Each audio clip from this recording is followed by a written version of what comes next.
everyone. Welcome inside the Red Earth Production Studios for this special edition of YBMcast, powered by Game 7 Baseball, game7baseball.com. And we don't want to forget our good friends over at Prime Sports Midwest.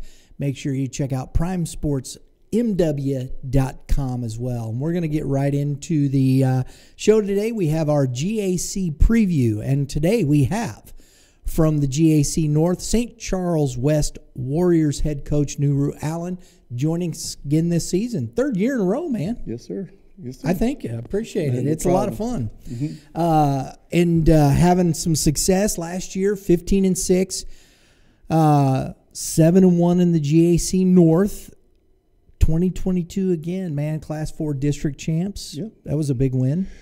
It was an exciting win. It was probably one of the most exciting games that I've been a part of as a player and coaching, to be honest with you. I loved it. The atmosphere was great because it was at your house. No, actually, it was at Wright City. Was it at Wright City? Yeah, because... Oh, that was the year before that was at your place, no, right? The year before was at Winfield. So how it worked was Orchard Farm was hosting districts, and we had that rainstorm and ever. So we kind of kept going back and forth. It was going to be at our place, then rained again, so we couldn't have it at our place. Then Wright City said that they had their tarp on and that they would be able to host. And it was kind of a last-minute deal. We were able to go out there. That was when everybody else was canceled and stuff, but we were like the only game that was able to play. And then, so in their atmosphere, I mean, their fans came out, and it was a great atmosphere, a great game, and, What game am I thinking about? I was at your place. They were orange jerseys. You're thinking of Macon. Macon. When we played the correct. sectionals the year before. Okay. Mm-hmm. That's what it was, and you won that game. Yes. Yes. All right. I knew. I was like, no, I'm off. But that's okay. But it was fun. It was electric. The atmosphere was great. It was awesome. And, I mean, both teams played well. I mean, everything you wanted to ask for. Great pitching by both sides. Great defense by both sides. Mm-hmm. Came down the last inning, and then we hit a walk-off home run to win it. And it was awesome. And that was the championship game, right? That was the championship game. Who were you playing in that championship? We were playing Wright City. Wright City. Yes. And Wright City was no slouch. That's a good baseball team. Oh, they were really good. I mean, they had I think their first baseman was a guy that was a Lindenwood commit. I think he was mainly a pitcher, but he was good. Their pitcher that started, I know he's coming back. I forget the name, so Coach, forgive me. But he pitched well all game, and we hit the ball hard, put it in play, and they made play after play, and they put the ball in play. We made plays, and Josh was pitching, and he was doing Josh things, and got the pitch limit, and had to take him out, and brought in Jacob last game, and thought he threw a pitch to win it, and we didn't get the call. Next pitch, guy hit a double. We end up getting out of it, and our ninth place hitter, Carson, gets a hit, and then Josh goes and hits a walk-off home run, and and that's that. And it was exciting, and just to see the guy's face and how joyful they were, it was something spectacular. And not to mention, I think you had to come back and win against Orchard Farm in the semis too. Am I correct? You're not wrong. Or was it close? It was close. Like, they did take an early lead against us, and it was one of those games, like, with those guys, you can't feel comfortable ever. And they jumped on us, and they had like maybe a 2-3 run lead. I think a 2-run lead, and then we came back, and we kind of started to do what we're capable of doing, and we held them off. We had to bring in Josh to close it out in that game as well. So, last year was fun. Well, and that's the thing. You've got 6 returning seniors. You lost a couple guys, of course. The big piece there, Josh, and that makes a difference. But you got some guys. Mm-hmm. You look at this team you got coming back, these kids, and you got some juniors that played last year for you coming back this year, some juniors this year that were playing, getting that experience. Mm-hmm. How much does that help? It helps out a lot. For those guys to be a part of winning a district championship, to winning the conference championship, to be in the trenches of us playing games, that can only help us, moving into this season. And yeah, there's no doubt we were real heavy with Josh and what he did on the mound and, playing short and hitting. But there was other guys that kind of saw how he led and, kept going with that. And we've got a lot of guys, the seniors now, that I'm really looking forward to having a big year. And not just Josh from last year, but other guys like Dylan Patterson is going to be a big loss. Will Matlock and Jacob Blassingame are both going to be big losses. And, speaking of the latter two with Jacob and Will, those were guys that were just great teammates and were able to step into any role that we needed them to do. And Jacob was one of those guys where we needed him to come in after Josh got the pitch limit for him to kind of just get us to the next inning against Wright City, and he was able to do that. So those type of kids are we lose the big dog and we lose Patterson, but those other guys that are not talked about. Those linchpins, right? Yes, those linchpins. Those are the guys that are really going to, that's going to be hard to replace. So that's what we're going to talk about today. We're going to start, and I say this on every one of these shows. I always start with pitching and defense because that's what Tommy Lasorda did. Yeah. And then hit a couple bombs and go home. There you go. Right? Mm-hmm. There you go. That's the way it works. But let's start with some pitching here, Coach. Okay. Just the names that jump right off for me were Noah Gramling. He had some appearances for you. Of course, Brenan Goring pitched, and we talked a little bit about him a couple weekends ago when I saw you at the Coaches Association deal. And then we saw Jackson Mears at the GAC Classic last year and pitched really well. Yes. And I know he had kind of an up and down season. So these are three names here. Of course, Jackson I want to talk about because if he's right, he's got stuff, doesn't he? Yeah. I mean, Jackson, it's for him, like when you saw him at the Classic, I mean, that was one of the better games he pitched. He was locating stuff. He had command of his fastball. He was working in rhythm, and as he kept pitching, he started getting a lot more confident.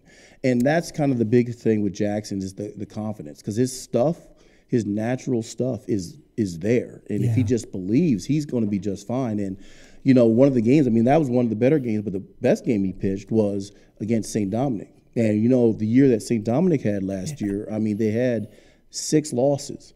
And I think they had 6 losses, if I'm not mistaken. But it wasn't much. It wasn't much at all. But one of those losses came to us when Jackson was starting. And this is how funny Jackson was that bullpen session. I remember hitting in and out, and I remember looking over, and every other ball was coming towards home plate because it got past the catcher.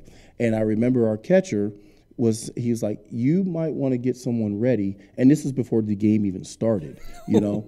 And so you're just like, oh, man, what do we do? And then he goes out there, and he just pitches. And he didn't try to do too much. He let them put the ball in play. Sometimes he got the strikeout when he needed to.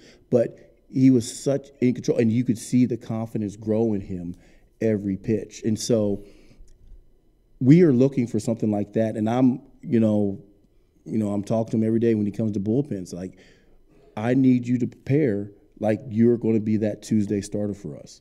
And if you are, that's great. But you need to have that mindset that I'm pitching on Tuesdays, that I'm going to be the guy that when we need that key win, I'm the one on the mound. And I think he can do it. I've seen a lot of growth in him, not just baseball ability-wise, but just as a young man. And those are the things that I love seeing. Baseball is great, but seeing him grow as a young man is even better than that. Yeah, absolutely. Of course, Brenan Goring, this young man pretty much can do it all. Yes. He's a catcher, right? No, he's actually last year he was third base shortstop. Third base shortstop. Okay. Does he do catch? I thought he was a catcher in the summer. I may be wrong. Now if he does, I mean, that's probably even better. But he does not. Yeah, he does not catch for us. Okay. I could be wrong. I thought I'd seen that. Sometimes there's so much information. You're looking for kids and stuff, man. It gets all discombobulated. But he was your guy on Wednesday. You know, he's a guy that you can rely on. He's just one of those kids that gets it done. What about Noah Gramling? Noah,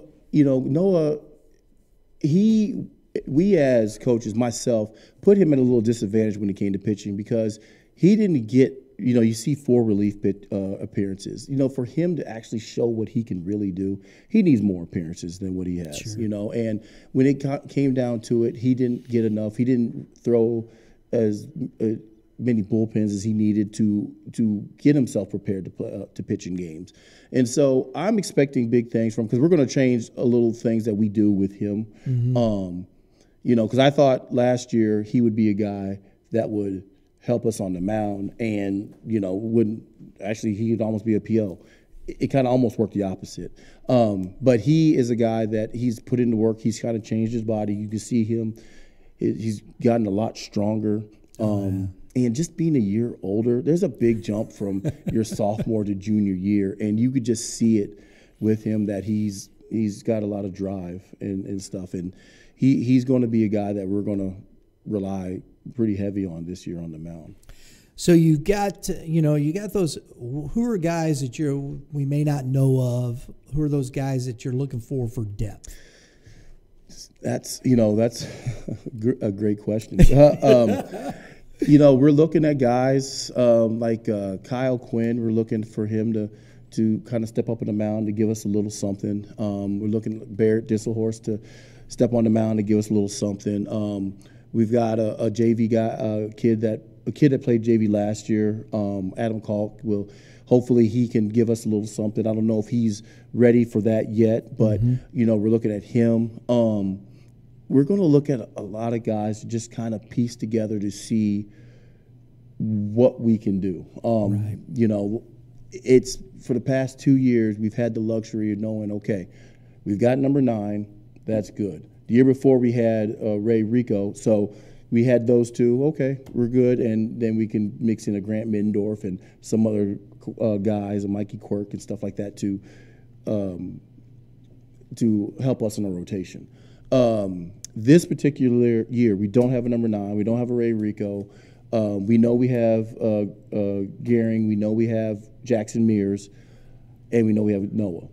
We've got to try to find places where people can fill innings and at least give us an opportunity. Yeah. And I think we got guys that do. We got a lot of guys that just know how to compete and stuff, and that's what we're looking for. And so we've said Kyle, Barrett, maybe Adam Kalk, maybe a Brady Kilker. We got a couple freshmen that maybe could help us down the road. I'm not going to rely on them. That might be too much for them right now. But we've got a couple freshmen that could do something. So it's kind of a wait and see, to be honest with you. Defense, of course, as we've talked about, Josh was up the middle there at shortstop. Now that's always, we talk about that building. You've got a guy, I believe, isn't it Blasingame that's behind the plate for you? Yes. Drew Blasingame? Yes. And he did a good job for you last year. He did a tremendous job. And so is he a senior this year? Drew is? Yes, he's a senior. So you have that.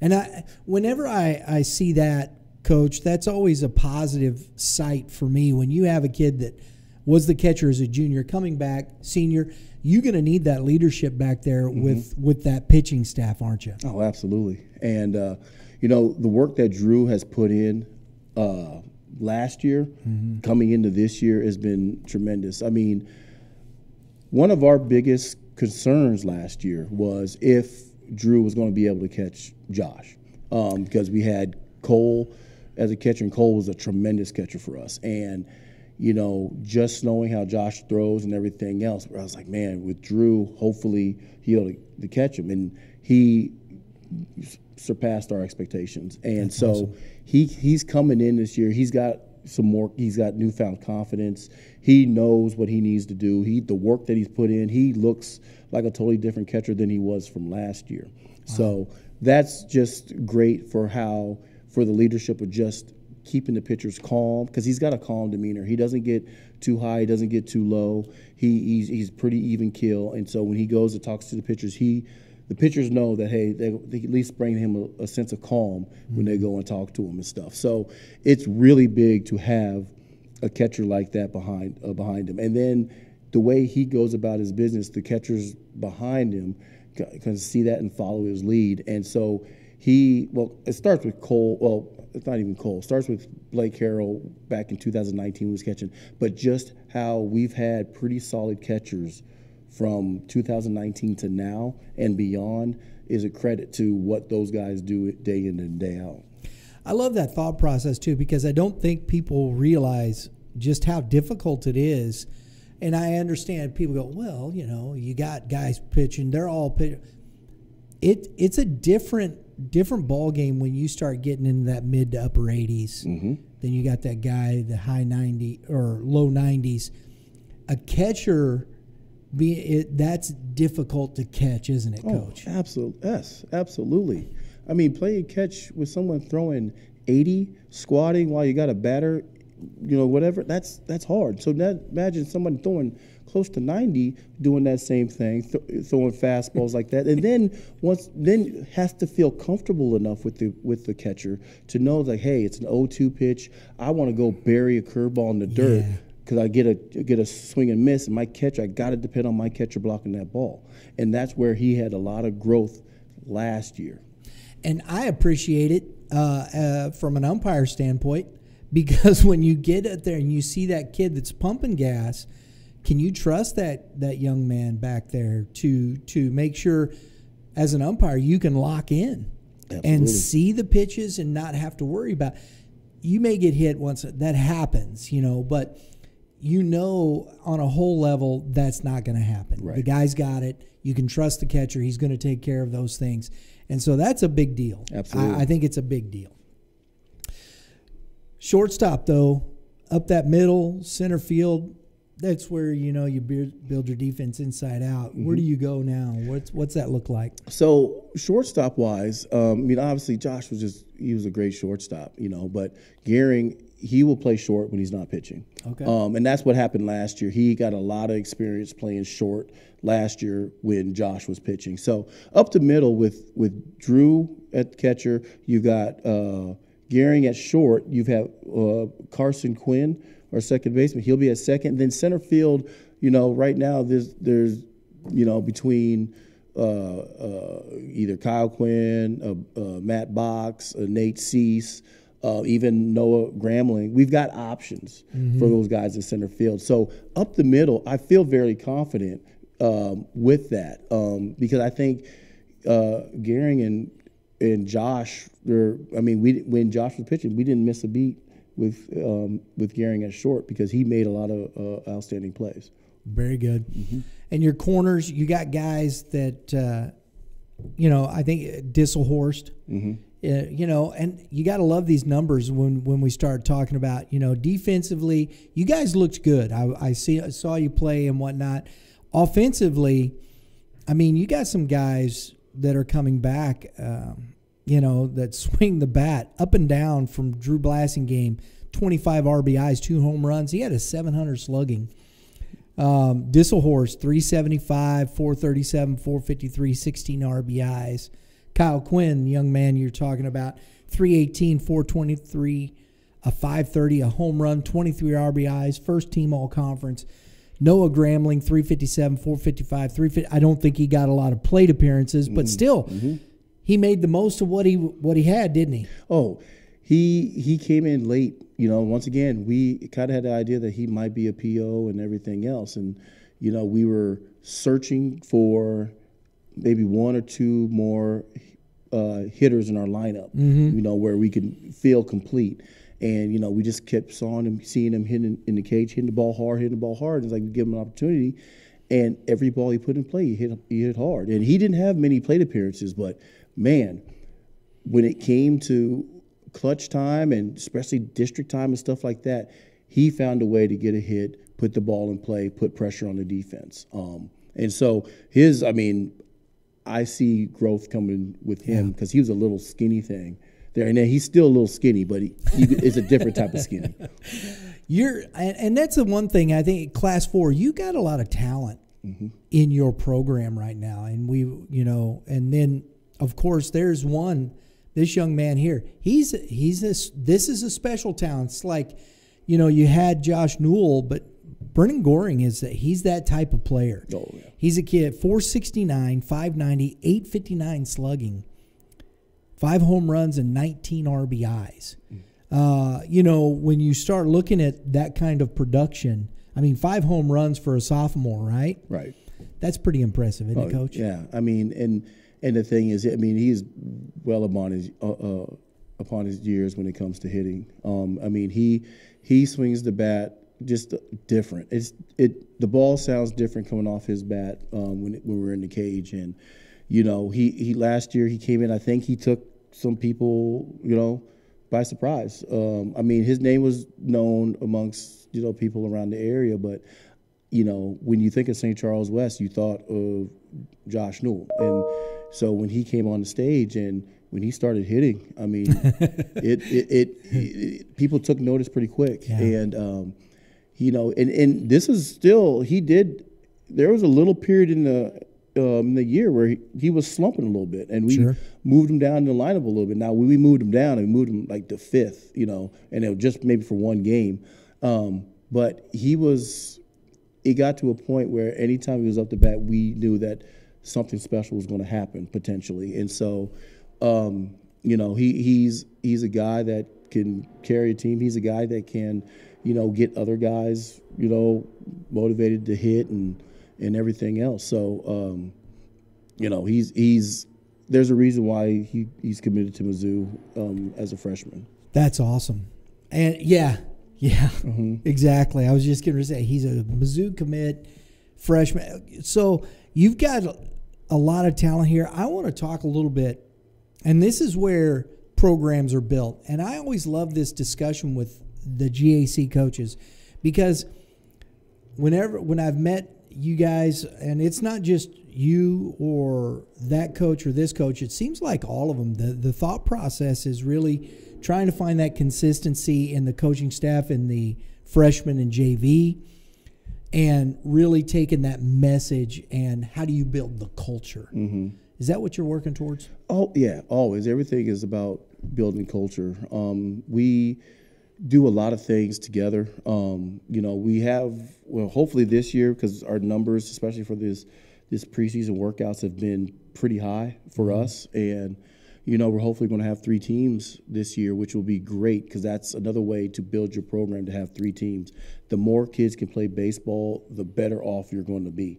And so there's a lot of times when we practice we'll practice as a program, and we'll have like all the coaches doing something. They're getting instruction from everybody, so they're hearing the same thing, but they're hearing a different voice. And so when that freshman wants to go and say on the C team, like, well, the varsity doesn't do that. They're like, well, they do. And you were there at practice, and you saw how Coach Allen and Coach Mendorf and Coach Ricks, how they talked and how they did it and how they explained it. We're doing the exact same thing. So, and if we do those things, so then when they get called up to JV, they won't be able to miss a beat. When the JV kid needs to come up to varsity because either we got an injury or someone's not performing or whatever, they don't miss a beat. We want to have a program to where everybody is playing a role and everybody's playing a part. And that part doesn't necessarily mean, hey, I got to be the starting second baseman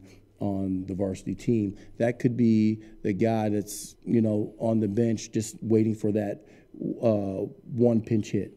And when you get that pinch hit opportunity, you prepared yourself for that, so it doesn't come up and surprise you when your number is called and stuff. So that's how we go about our business. We put a lot of things, a lot of priorities in place in the sense of like making sure our grades are right, making sure we're at weights when we have them, and make sure we're respectful to teachers and everything else, because that all goes a long way. That all plays a role in our culture. I'll get you out of here on this, and I think this is interesting. And listen to you talk about these things, Coach. You've had a lot of success over the last 3 years. Yeah. How do you keep that in focus? How do you keep challenging moving forward?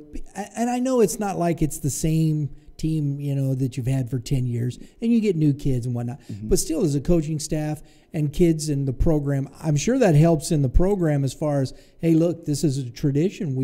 This is an expectation. Right. How do you deal with those things? And you got to always look for an edge. You always look for, if you get slighted some way or just, That sounds like Kobe Bryant. A little bit, kind of, but there's things like you can never just settle. Anytime you start feeling comfortable, then that's where you get burned. And there's been times where our teams, we've had success, but there's times where maybe we felt comfortable, and then we've been humbled losing 3 games in a row.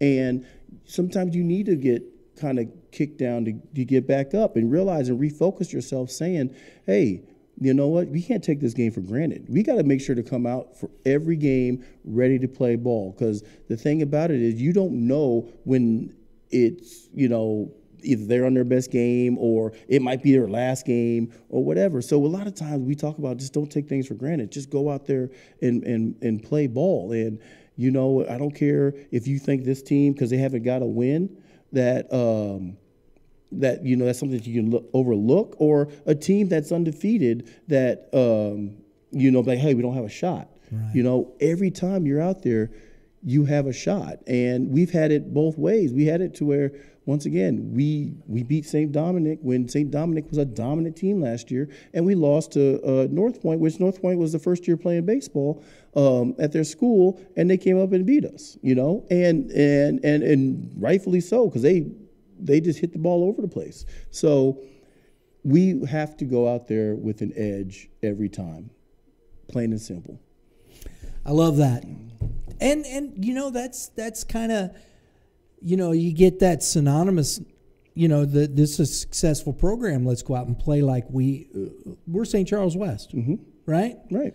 I think I love that thought process. I don't think there's anything wrong with those things and putting those expectations there for these kids, because success, and as well as I do, at the end of the day, when we go out into the real world and things like that, you're measured on successes and things, and I think it's a great opportunity to help these kids understand how to get those things accomplished. Absolutely. And the thing about it is, just because, like you said, we're St. Charles West, doesn't mean anything's going to be given to you. Right. And that's the thing, more so if you've got recent success, there's a lot of teams that are going to come at you harder and want to prove a point and kind of possibly build their season off of your failure. And, our goal is to not have them have that success against us. And once again, we're going to lose games. We're in a tough conference, and we have lost games to every team in our conference, and they came out ready to go. And we thought we did, and you know what? They humbled us a lot. So we know that, we're St. Charles West. We had a lot of success, but man, we still feel like, hey, this team's sliding us, or that we got something to prove every time we get onto the ball field. Very good. Very good. Hey, everybody. Coach Nuru Allen, St. Charles West High School Warriors head coach. Coach, appreciate it, man. Hey, no problem. Thank you very much. Always a pleasure. Love talking to this guy. It's I'm looking forward to the GAC North. I think there's a lot of talent, as he was saying. I agree. From Warrenton to Winfield to Orchard Farm. St. Charles, I think, is going to be back a little bit this year too, right? You can't rest easy in our conference. I know our conference, when you talk to GAC, it's 3 out of 3, and I get it because we're smaller schools and everything else, but every school in our side of our conference got players, and every school can win our division. And that's the thing. We have this discussion. We understand, there's the GAC South, there's Class 6 schools, and to be sure, Class the GAC Central. Mostly there's a couple Class 6 and the others are Class 5. But you're talking about and that's tough, but I think it's the same thing. And what I've seen in the kids and going and doing the research and looking at the numbers and the things this way, as far as a conference on a whole level, all 18 teams, I'd put the GAC up against most any other conference in the state. Oh, I would. I mean, I don't think there's any doubt with the conference we got. And I think it was proven out with districts and things of that nature, how well all the teams have done and, the successes and stuff. So, I think I'm looking forward to the GAC North. I think it's going to be a lot of fun. It's going to be a battle. I'm telling you, it's going to. And I know people like, hey, St. Charles West, because we got. I wouldn't sleep on any of those teams. Warrenton beat the heck out of Josh. Winfield is a scary team. What is it? Hibbs. Hibbs from Warrenton. I mean, dude just knows how to hit. And then you got Peeth. He was first team all conference pitcher last year. You look at St. Charles High. You've got Goodwin that was first team all state. Hitting 500. Yeah. I mean, and that's ridiculous. And then you have the Maddox Meyer and Nick Pugh and I'm starting to learn these names and stuff. So you can be ready, right? Absolutely. Winfield's got this Creech is a third baseman. He was a stud. Yes. Orchard Farm. I mean, Coach didn't mention this kid Jordan Matlock. His name. I don't know if he's coming out and playing. Baseball this year. If he's not, that's a welcome sight for us because he was a thorn on our side last year. And then, who am I forgetting? North Point. And North Point, just a young and an up and coming team that's going to be a problem for a lot of teams. So there is no rest for the weary in our side of the conference at all. Absolutely. Good luck to you, Coach. Good luck. Thank you. Folks, thanks for tuning in. Do appreciate. I hope you enjoyed the conversation. If you did, please, first time here, or if you haven't done it yet, hit that subscribe button. And right next to it, once you hit that subscribe, hit the dinger, because that's what we do around here. We hit dingers. So when you get that, please share it, like, comment, share your thoughts with us. We do appreciate it. Have a great day in the Lord. All you pitchers, keep throwing strikes. And hitters, Coach, any advice? Get dingers. There you go. That's it, right? Yes, sir. We'll see y'all next time.